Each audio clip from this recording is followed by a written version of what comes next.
C'est un quartier où tout le monde s'apprécie. Souvent, on était les uns chez les autres. On fait un barbecue. On serait ravis de vous y voir. Avec plaisir. Mais l'arrivée d'une personne malveillante va tout bouleverser. Vous vous en tirerez pas comme ça. On voulait bien s'entendre, être amis. C'est pas possible. Qui ferait une chose pareille? Ce n'était plus qu'une question de temps avant qu'il ne parte en vrille. Hé, bande d'abrutis! Il insistait sans relâche. Comment va votre femme, la truie? Il était toxique, venimeux, agressif et méchant. C'était vous! Votre maison brûle! Il a dit, les balles vont voler, des gens vont mourir. J'emporterai mes voisins avec moi. J'en ai marre de vos conneries, ça suffit! Bonjour, papa. On n'en a pas terminé. Tire quand t'es prête. T'es toujours aussi con! Stevensville, dans le Maryland, est une communauté tranquille de la baie du Chesapeake, offrant un magnifique cadre rustique à ses habitants. Stevensville est une zone rurale, un endroit où on respecte la loi, où on respecte la police. Et Maury Circle est un petit quartier prisé dans une impasse. La plupart des maisons ont un petit bout de terrain. Elles ne sont pas collées les unes aux autres. C'est un très beau quartier où tout le monde s'apprécie.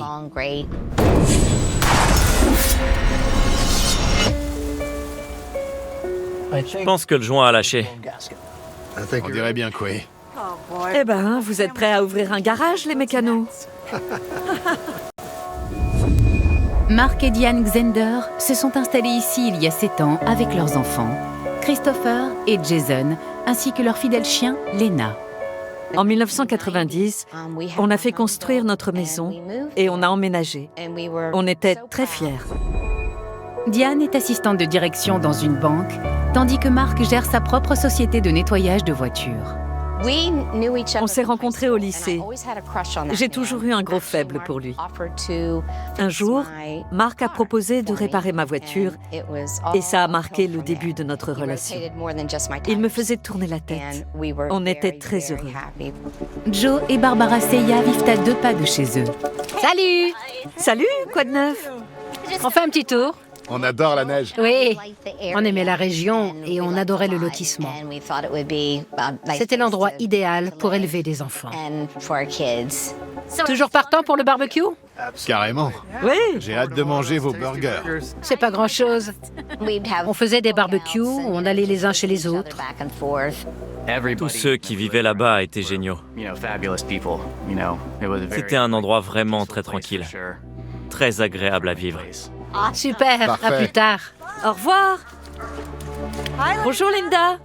Comment va Max, la fripouille? Il me promène. Mais la petite communauté d'Emory Circle Regarde, s'apprête à accueillir de nouveaux membres juste à côté de chez Mark et Diane.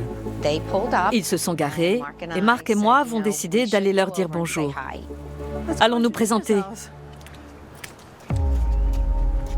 Je vais le prendre, il est lourd.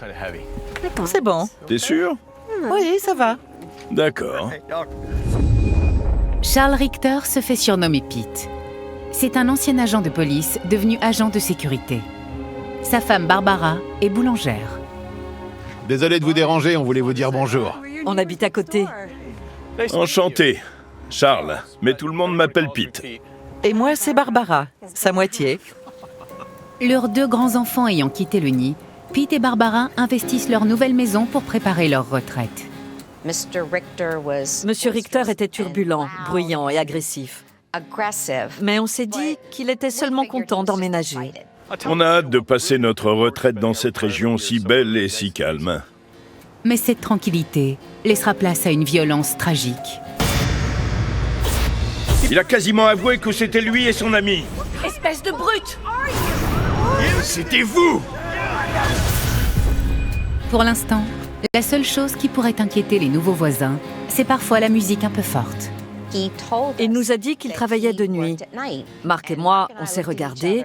Je vous préviens, Christopher, notre fils, joue de la batterie. Et notre autre fils, Jason, joue de la guitare. N'hésitez pas à nous dire si ça vous dérange. Il était enthousiaste. Moi aussi, je suis musicien. Je joue du piano, je chante un peu.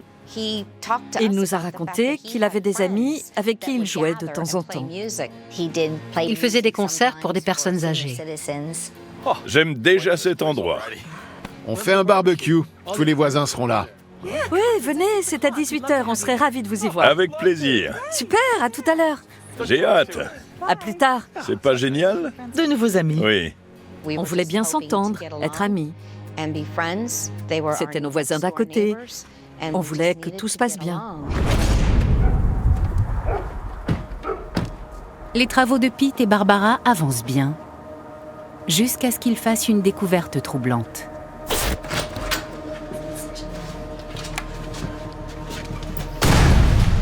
C'est pas vrai.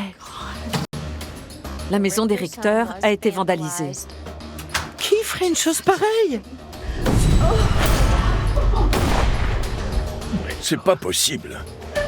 Pete!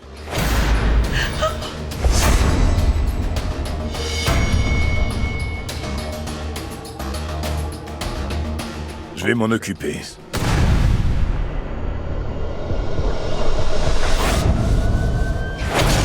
Avez-vous vu quelqu'un près de la maison des Richter? Avec un ami, on y est allé l'autre jour pour jeter un œil, mais on n'a vu personne. C'est vrai. Mon mari et un autre voisin étaient curieux. Sans aucune mauvaise intention, ils sont allés regarder par la fenêtre pour voir comment était agencée la maison. Pete trouve cela très suspect. Il a quasiment avoué que c'était lui et son ami. Monsieur, Embarquez-le. Dès lors, Richter était persuadé que nous étions coupables. Vous allez même pas l'interroger? on vous préviendra si on a une piste. Cette réponse n'est pas du tout au goût de Pete. Pete disait que soit les agents de police n'avaient pas assez travaillé, soit ils avaient essayé de détruire des preuves. Il pensait que la police avait décidé de fermer les yeux sur ce qui lui était arrivé. Personne n'a jamais été condamné pour le cambriolage. Pete Richter était fou de rage. Monsieur Richter ne lâchait pas l'affaire. Il ne comprenait pas le mot « non ». Alors il insistait sans relâche. Il a accusé tous les voisins. Ça n'avait aucun sens. On ne fait pas ça. C'était ridicule. Quand on n'est pas coupable, qu'on est innocent et qu'on se fait accuser à tort, ça devient usant. Malgré ces fausses accusations, Mark et Diane font tout pour que leur quartier reste tranquille. La plupart d'entre nous pensaient que ça se tasserait. On voulait lui donner une chance, parce que parfois ça demande de faire des efforts. Mais ça n'a servi à rien, ça n'a fait qu'empirer. Celui ou celle qui a vandalisé la maison de Pete Richter n'a pas été inquiété. Depuis, il garde un œil sur tous ses voisins. Un de nos voisins était chauffeur routier et le week-end, il arrivait qu'il gare son camion chez lui. Ce n'était pas très agréable à regarder quand on était installé sur son porche, bien entendu. On avait déjà abordé le sujet avec lui, mais le week-end, il ne pouvait pas le mettre ailleurs. Tant que ça ne restait pas très longtemps, le temps d'une journée, ce n'était pas grave.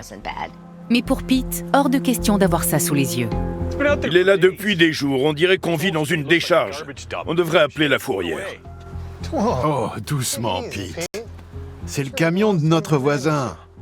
Mais Pete a un argument de taille. Les habitants d'Emory Circle se sont mis d'accord sur une convention. La convention dit par exemple que la maison ne doit pas dépasser une certaine taille, qu'on ne peut pas avoir un autre bâtiment sur son terrain, etc. Ça avait pour but de préserver le quartier. À quoi ça sert de nous faire signer une convention si les gens font ce qu'ils veulent? On ne veut pas compliquer la vie de nos voisins. Tout le monde devait signer la convention. Le souci, c'est qu'on n'avait pas d'association de voisins. Donc, pour faire appliquer les règles, on devait se débrouiller entre nous. Alors c'est comme ça. Quand on a refusé de le suivre, il a vu ça comme une défiance. Il m'a regardé et a dit « Soit on est avec moi, soit on est contre moi. Si vous êtes contre moi, je vais faire de votre vie un enfer. » Du calme, Pete, ça va s'arranger. Pete ne compte pas attendre que les choses s'arrangent d'elles-mêmes. Richter a fait venir un agent du comté pour mettre un panneau disant qu'on ne pouvait pas garer un véhicule qui dépasse un certain poids. C'était un coup dur pour notre voisin qui essayait simplement de nourrir sa famille. Il pensait qu'il allait mener tout le monde à la baguette. Et tandis que Pete essaie d'imposer sa loi, les choses vont de mal en pis. Si vous étiez du côté de Pete, c'était parfait. Mais si vous n'étiez pas de son côté, il devenait un voisin infernal. Emory Circle est un quartier attractif de par ses jardins ouverts. Mais pour Pete Richter, ses voisins et surtout leurs chiens sont toujours trop près de chez lui. La propriété de Linda Austin passe derrière la maison de Pete. Il a commencé à s'en prendre à elle. Il disait qu'il n'aimait pas les chiens. Dégage de là, laisse-moi tranquille! Mark Xander aurait été témoin d'un événement troublant impliquant Pete et le chien de Linda. Dégage, laisse-moi tranquille! Bien sûr que les chiens aboyaient, mais ils étaient derrière une clôture. Ils ne sautaient pas par-dessus. Laisse-moi tranquille! Selon Mark, Pete aurait sorti une bombe aérosol. Prends ça! Pour s'en prendre au chien de sa voisine. Hey! Mark l'a vu de ses propres yeux. Il a aspergé le chien avec une bombe aérosol. Arrêtez! Qu'est-ce qu'il y a? Mark et Diane se sont déjà mis d'accord pour éviter au maximum d'aggraver les choses avec Pete. Mais Mark tient à informer Linda de ce qu'il a vu. Mark s'est dit que c'était peut-être du gaz lacrymogène. Alors il a mis un mot dans la boîte aux lettres de notre voisine pour qu'en rentrant chez elle, elle sache ce que Mark avait vu, qu'elle sache ce qui était arrivé à son chien. Espèce de brute! S'en prendre à un chien! Linda a un caractère bien trempé. Elle était furieuse. Je porte plainte pour cruauté envers les animaux! Je lui ai dit ce que j'ai vu. Votre chien aboyait, ça me dérangeait. Vous devez le contrôler. Max aurait pu perdre la vue! Tous les deux, dégagez de chez moi! Peut-être que comme il était autrefois agent de police, il s'est dit qu'il pouvait jouer les petits chefs. Pete veut des preuves de chaque infraction à la convention d'Emory Circle. Il avait tout le temps une caméra à la main. Il filmait et prenait en photo tout ce qu'on faisait. Je vous ai filmé en pleine intrusion. Partez avant que j'appelle la police. Vous vous en tirerez pas comme ça! Je vais porter plainte pour ce que vous avez fait à mon chien. Pete nie avoir utilisé du gaz lacrymogène. Ils ont fini au tribunal à la suite de cela. Mark a été cité à comparaître. Malheureusement, puisqu'il n'avait pas pu lire l'étiquette sur le flacon, les poursuites ont été abandonnées. Et Richter n'a jamais été inquiété. Pete ne tarde pas à être la bête noire du voisinage. Quand les Richter ont emménagé, les fêtes de quartier sont devenues de plus en plus calmes. Mon mari ne voulait rien avoir à faire avec lui. Il s'est dit qu'il valait mieux rester loin de lui. Il nous disait qu'à Baltimore, c'était lui le patron du quartier et qu'il allait devenir le patron d'Emory Circle. Dans cette querelle de voisinage, les limites de propriété deviennent des zones de guerre.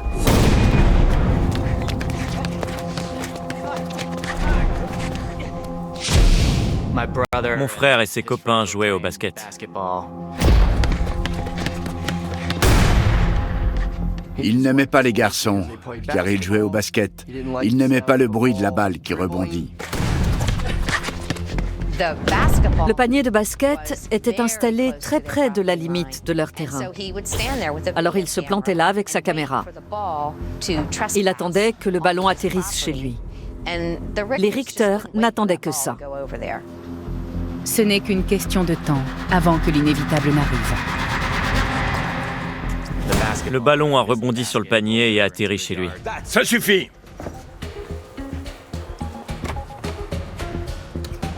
Eh, bande d'abrutis, j'en ai marre de tout ce bruit! Vous faites comme si la rue était à vous! Richter harcelait les enfants. Alors je suis sortie.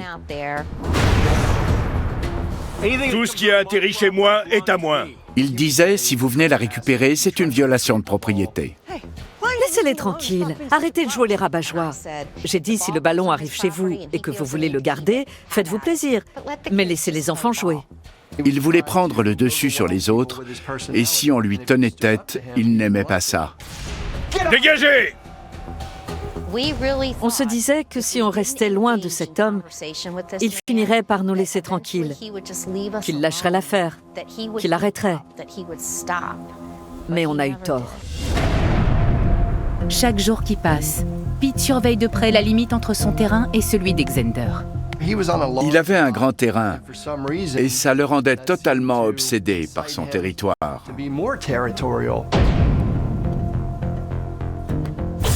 Monsieur Richter avait posé des piquets tout autour de chez lui. Un jour, un piquet était sur le chemin de mon père. Alors il l'a enlevé. Pete y voit un autre voisin mauvais qui ne respecte pas les règles et il refuse de se laisser faire. Pete croyait que c'était moi. Il a porté plainte, il m'a envoyé au tribunal. Le juge a balayé l'affaire d'un revers de main, car on voyait bien que ce n'était pas moi sur la vidéo. Ce qui est triste, c'est que ça ne concernait pas que nous, ça concernait tout le voisinage.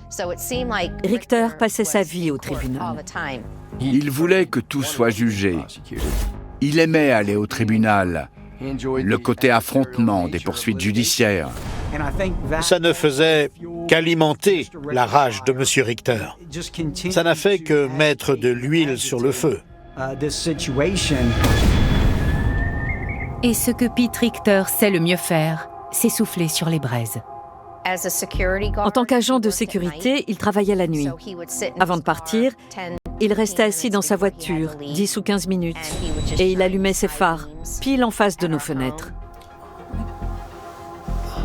Qu'est-ce que c'est que ça? Malheureusement, c'était les fenêtres de notre chambre. Quelle heure est-il? Qu'est-ce qu'il fait? Qui? Pete! Quoi? Ça a duré pendant des mois. Tire les rideaux.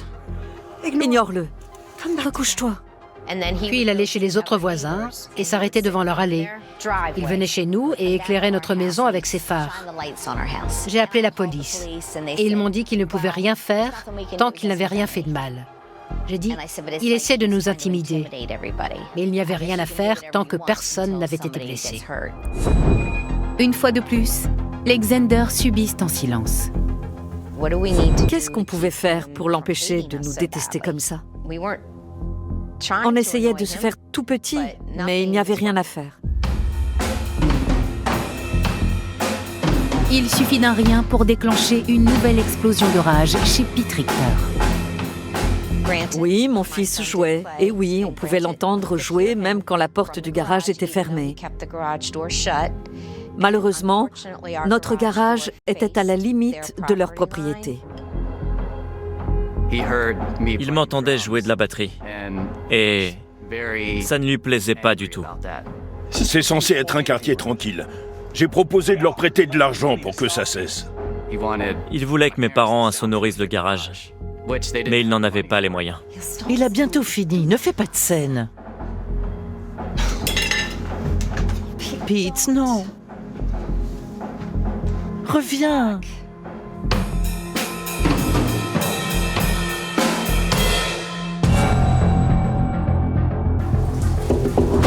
Ouvre! J'ai eu peur de le voir en colère comme ça. On pouvait lire la haine sur son visage. J'en ai ras-le-bol! C'était une tension constante. C'était de la folie. J'en ai marre de ce raffut. J'ai proposé d'insonoriser le garage pour tes parents et ils font rien. Jason a eu peur. Il m'a appelé. Allô? Maman? Et m'a dit que Richter était là, en train de s'en prendre à Chris à cause de sa batterie. Richter parle à Chris. Quoi? Non, non, non, passe-moi Richter. Ma mère veut vous parler. J'ai dit à Richter qu'on pouvait en discuter quand Mark rentrerait à la maison, mais que je voulais qu'il quitte ma propriété immédiatement et qu'il ne s'approche pas de mes enfants, à moins que je sois à la maison. Laissez mes fils tranquilles, c'est compris? Les garçons ont dit qu'il était très perturbé et furieux contre moi. Pete Richter ne se décourage pas.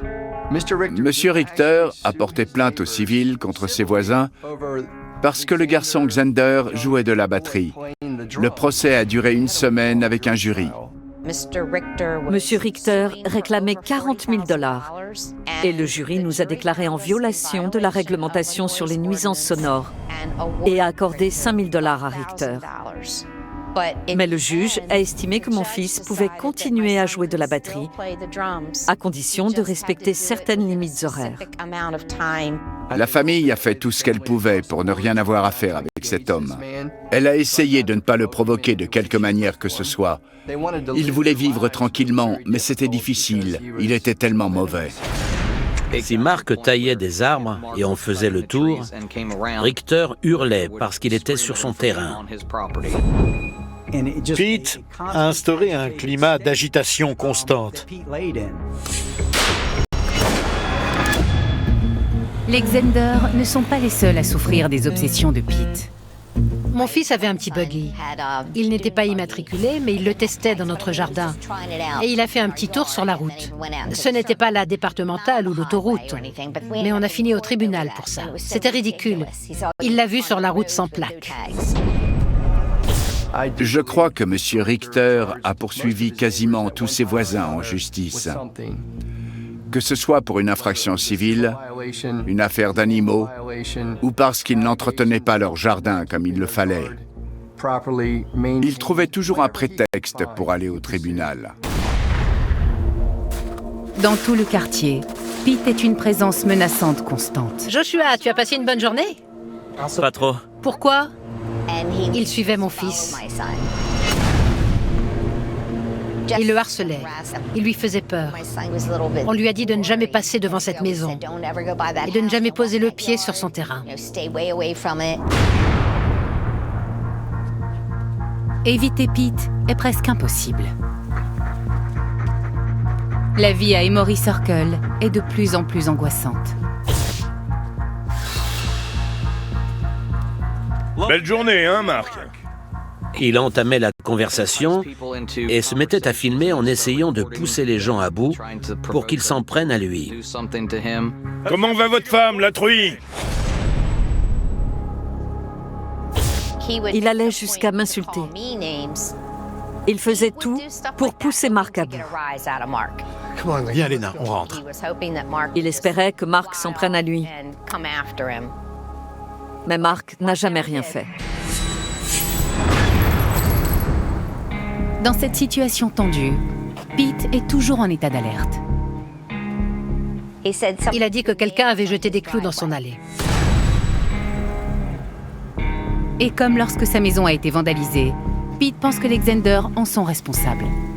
Ça n'avait aucun sens. Il y avait sûrement des travaux et quelqu'un avait fait tomber une boîte de clous. Je ne pense pas que quiconque ait fait ça sciemment. Pete appelle la police, mais il est face à un mur. Quelqu'un a fait quelque chose. Je suis sûr que c'est les Xander. Mais vous? Rien ne prouve que vos voisins ont fait quelque chose. Monsieur Richter en est arrivé au stade où il avait l'impression que toutes ses doléances tombaient dans l'oreille d'un sourd, alors qu'en réalité, elles étaient prises en compte. Mais rien ne venait appuyer ses déclarations. Vous attendez quoi pour faire quelque chose? Il venait me voir, caméra en main, en disant que j'étais corrompu. Il voulait savoir pourquoi je ne poursuivais personne. Alors je lui disais, « Monsieur Richter, éteignez votre caméra. Je veux bien discuter avec vous, mais je ne veux pas être filmé à chaque fois qu'on parle. » Il harcelait mes équipes. Au bout du compte, j'ai dû le mettre à la porte de mon bureau, car il avait un comportement problématique et irrationnel. Il est allé voir des élus locaux. Il s'est même présenté pour être shérif du comté de Queen Anne. Là où le shérif élu a recueilli 18 000 voix, Richter en a reçu 200. Les gens ne le prenaient pas au sérieux. Mais tout ce qu'il voulait, c'était faire parler de lui, attirer l'attention, s'immiscer partout où il le pouvait. Je pense que c'est un homme narcissique et antisocial, un sociopathe. Et cette situation déjà intolérable atteint des sommets sans précédent. Un voisin a frappé à la porte et c'est mon père qui a ouvert. Qu'est-ce que c'est? Marc, sortez, votre maison brûle. Quoi? C'est pas possible. Cette querelle de voisinage atteint le point de non-retour. Yann! C'est pas vrai! J'étais au travail à ce moment-là. Et quelqu'un m'a dit que ma maison avait brûlé. J'étais sous le choc. Ça va? Ma maison! C'est allé si vite. Ça a commencé en haut et toute la maison a brûlé. Qu'est-ce qui se passe? Ça va? Oh, notre maison! Qu'est-ce qui s'est passé? Quelle horreur! Hé Marc, vous avez ce que vous méritez. Vous! C'était vous! Marc, non, je t'en prie. Il aurait dû faire preuve de compassion pour une famille qui vient de tout perdre. Mais non, il était plein de haine. Les pompiers ne parviennent pas à sauver la maison d'Exender. Les habitants du quartier veulent des réponses. Les pompiers ont enquêté, mais n'ont pas trouvé le point de départ. Ils ont fermé le dossier et conclu que c'était un feu de paillis. C'était étrange. Je ne vois pas comment du paillis peut prendre feu spontanément. C'était louche. Après l'incendie, une rumeur étrange se répand dans le quartier. Des prospectus ont été distribués dans la boîte aux lettres de tous les habitants de l'impasse, et même au-delà. Il disait que la maison d'Exender avait brûlé car il cachait un laboratoire de méthamphétamine au sous-sol. On ne peut pas être plus éloigné de la vérité et tout le monde se disait que Pete Richter devait être derrière ces prospectus. Encore un mensonge, une autre façon de déformer la réalité et de donner une mauvaise image de nous. Il en a distribué partout. Emory Circle n'a pas le temps de se remettre de cette terrible nuit. Par une étrange coïncidence, peu de temps après, la maison des Seiya prend également feu. Mais ils ont plus de chance que l'Exender. Le voisin d'à côté a réussi à maîtriser le feu avant que les pompiers arrivent. Sinon, la maison aurait brûlé. Une nouvelle fois, on conclut que c'était un feu de paillis et personne n'a de quoi prouver le contraire. Après l'incendie, on a pensé à déménager, mais on ne trouvait rien. Et nos voisins nous manquaient. 6 mois plus tard, la maison d'Exender est reconstruite et prête à les accueillir à nouveau. Bonjour! Ça va? On voulait vous dire bonjour. Salut! Vous nous avez manqué. Bienvenue chez vous. T'en penses quoi? C'est magnifique. On vous embête pas plus longtemps. Merci d'être passé. On est content que tout aille bien. Au revoir. Mais certaines choses n'ont pas changé dans le quartier.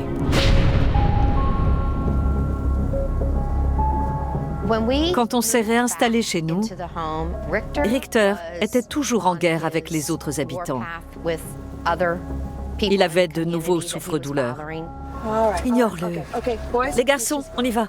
On rentre. Non, viens. Quand j'y pense, on aurait dû partir. Certains voisins ont déménagé. Mais on aimait notre maison. Nos enfants ont grandi là-bas. Et on aimait nos voisins. Alors on est resté. Quand on vit à 2 pas des Richter, à chaque jour sa provocation.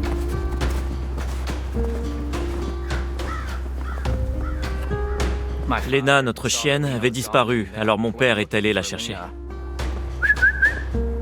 Lena?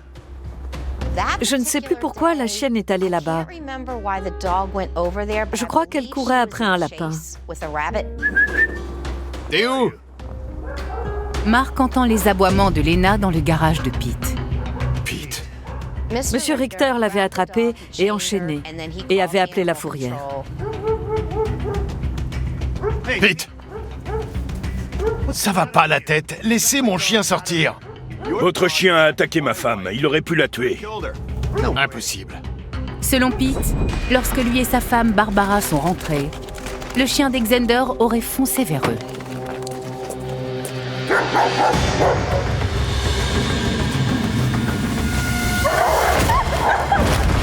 Au secours! Au secours! Dégage, sale bête! Dégage!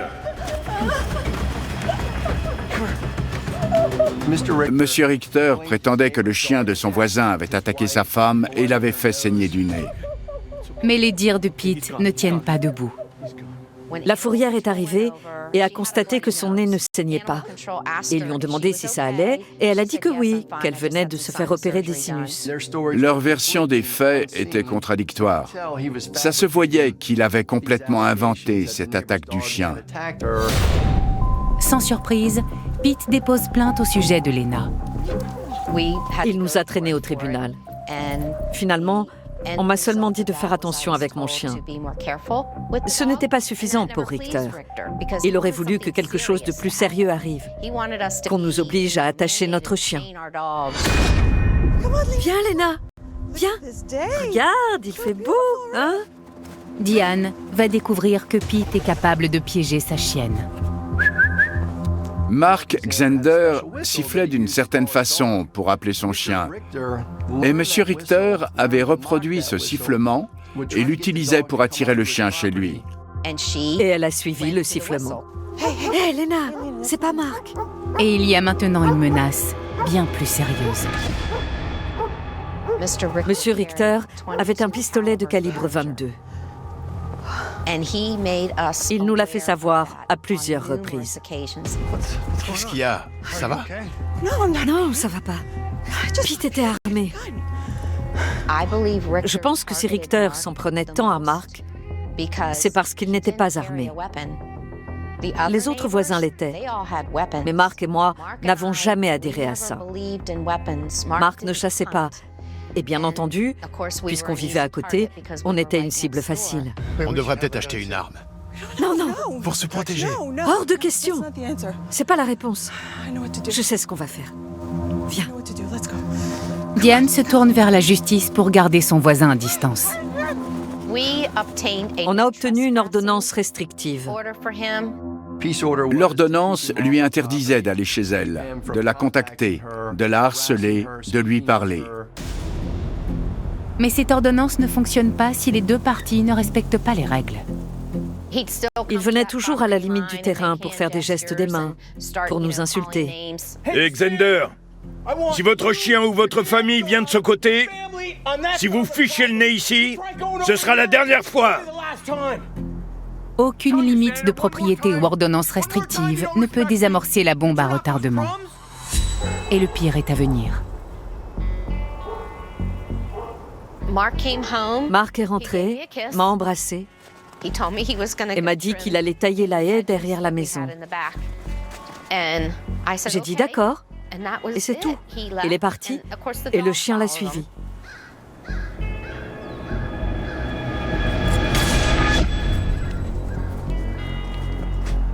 À un moment, Richter a imité le sifflement de Mark et le chien a accouru.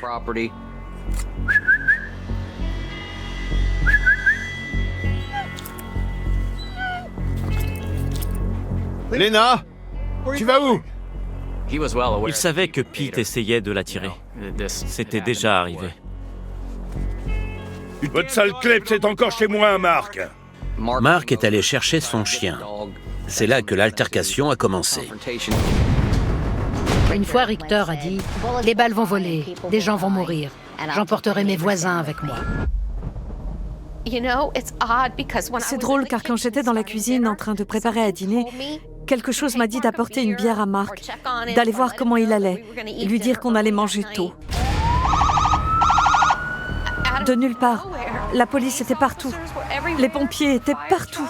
Madame, il y a eu un incident qui implique votre mari. Quoi? Et là, j'ai vu Mark allongé dans l'herbe. Mark Xander a reçu une balle. Mark! J'ai crié, lâchez-moi, c'est mon mari. Les unités d'urgence font tout pour sauver Mark. Je voyais à leurs gestes que c'était très très grave. Ils l'ont chargé dans l'ambulance et l'ont emmené. Jason et moi sommes allés à l'hôpital.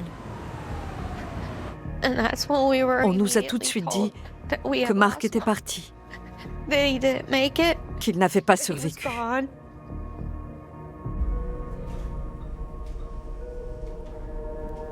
L'homme qui a battu Mark Xander n'est autre que son voisin, Pete Richter.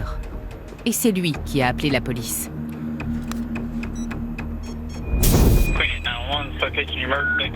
Send the police. Tell me exactly what's going on. My neighbor just come in my house, attacked me, and I shot him with a .22. The guy that you shot, is he hurt? He ran out of here. Send the police, man. I'm out of breath just fighting with this guy. Suite à cet appel, Pete installe sa caméra dans son garage. Richter était assis sur un tabouret. Il faisait tourner son arme sur son doigt, comme ça, nonchalamment. Hands up where I can see him. Keep them up. Keep your hands up where I can see him. Damn, man. You calm down. Calm down. Stand up. Turn around. Put your hands behind your back. Want this? Put your hands behind your back. Turn around. Well, bud. What happened, man? That guy came into my house here and jumped me. Selon Pete, le chien de Mark serait venu chez lui. Il a dit qu'il ramenait le chien dans son garage, comme il l'avait déjà fait, pour appeler la fourrière. Et selon Pete, Mark serait venu chercher le chien et une bagarre aurait éclaté dans le garage. Qu'est-ce que vous faites avec mon chien?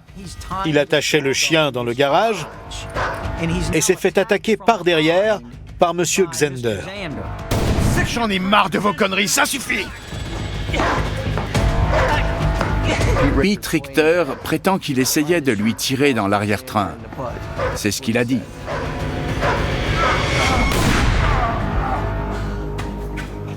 Selon Richter, Mark est parti en courant dans le jardin, est arrivé jusqu'à la ligne d'arbres et s'est effondré. Si Monsieur Richter a été attaqué chez lui, il avait le droit de protéger sa maison, sa propriété, sa famille. Peut-être que c'était justifié. Les enquêteurs doivent maintenant résoudre un crime dont le seul témoin est le tireur. Tell me what's going on now. Man came in my garage and attacked me. Okay. Had a struggle. Okay. So, he's trying to hurt me. We're fighting. He's broke my camera. Okay. What are you guys fighting about? This has been going on for 13 years. Okay. He shouldn't have come in my house and attacked me. Pete était très calme, pas du tout touché. Il a raconté les événements de façon très détachée, comme si ce n'était rien. Ça a bien entendu éveillé les soupçons. Quand on vient de tuer quelqu'un, on est sous le choc. Lui, il avait l'air de s'en moquer. Les enquêteurs commencent par inspecter la maison de Pete Richter en quête de preuves. Ils ont trouvé beaucoup de munitions.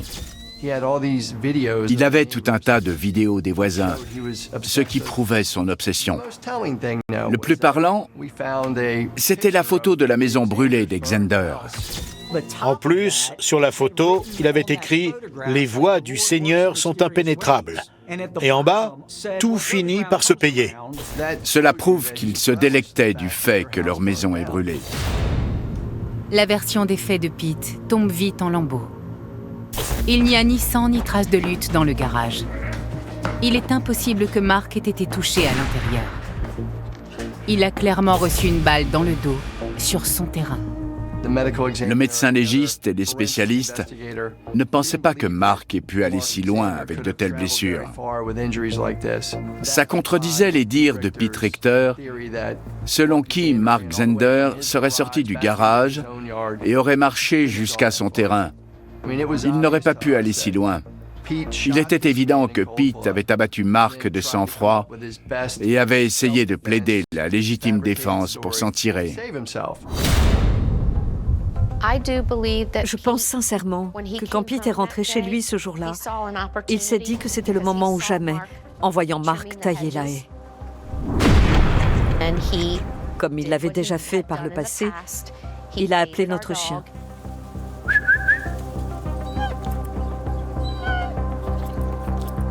Lena, tu vas où?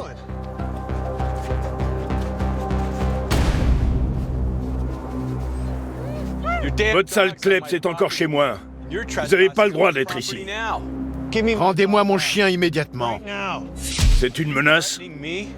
Richter a provoqué Mark dans l'espoir qu'il approche et qu'il entre dans le garage, ce qu'il n'a pas fait. J'appelle la police. Viens, Lena. Il s'est retourné et il est parti. Et là, Richter lui a tiré dans le dos.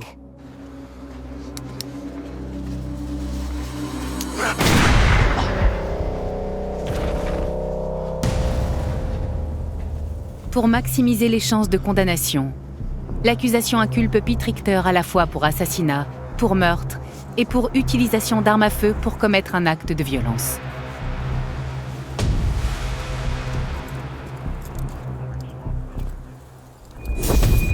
Pour un petit bureau comme le mien, cette affaire était assez difficile. J'ai jugé le dossier, j'ai travaillé avec les enquêteurs. Je suis souvent au tribunal, mais j'ai dû fermer la cour du district pour me concentrer sur cette affaire d'une importance cruciale. Il fallait qu'on obtienne une condamnation. Une personne a été abattue. S'il avait été déclaré non coupable, c'était fini. Il aurait été libéré. Et qui sait ce qu'il aurait pu faire s'il avait été libéré?